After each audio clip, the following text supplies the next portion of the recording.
Imagine você acordar e perceber que tudo está um caos. Um vírus se espalhou e todos estão se transformando em terríveis mortos-vivos. Será que você conseguiria sobreviver a isso? Fique aqui até o final porque hoje eu vou te ensinar como sobreviver a um apocalipse zumbi. Então se acomoda aí e vamos lá. E aí nerds, sejam bem-vindos. Eu sou Alplay. Uma das primeiras coisas que você precisa checar é se ainda há conexões com o mundo exterior. TV, rádio, telefone, internet, walkie-talkie, pombo-correio, qualquer coisa que sirva para você se comunicar ou se manter informado do que realmente está acontecendo. Não se apavore, por mais que esteja vindo um apocalipse zumbi, você precisa manter a calma, ou você vai acabar morrendo no primeiro dia, e você não quer isso, não é mesmo? Verifique se você tem um bom estoque de suprimentos para te manter vivo por um bom tempo.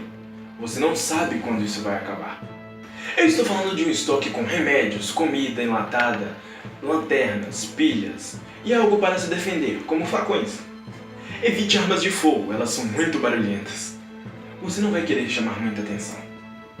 Se seu estoque de suprimentos não for o suficiente para te manter vivo, você vai precisar sair e fazer algumas comprinhas. Mas tome cuidado, porque além de ter que se preocupar com os zumbis, os humanos também são uma ameaça. Evite andar em grupos com muitas pessoas. As pessoas são muito mais problemáticas e perigosas do que os zumbis. Você não acha também? Comenta aí. Mesmo os zumbis estando supostamente mortos, ainda há uma forma de matá-los, de novo. Como já vimos em vários filmes e séries, a única forma é destruindo seu cérebro. Você pode fazer isso dando um tiro na cabeça deles, ou acertando com uma espada, machado, facão, qualquer coisa que seja fatal para eles. Mas tem que acertar na cabeça, se não acertar na cabeça não vai funcionar. Acerta na cabeça. Pode parecer muito difícil para você, mas se você vive em um lugar urbanizado, você vai precisar se isolar. Ir para uma fazenda, uma casa na montanha, um abrigo subterrâneo, até mesmo uma ilha, para que você possa se proteger da ameaça zumbi. Quando você estiver no seu abrigo, reforce portas e janelas e qualquer outro lugar onde um zumbi possa passar. Se por algum motivo você precisar sair do seu abrigo, observe muito bem o local, para ver se não tem nenhum zumbi por perto.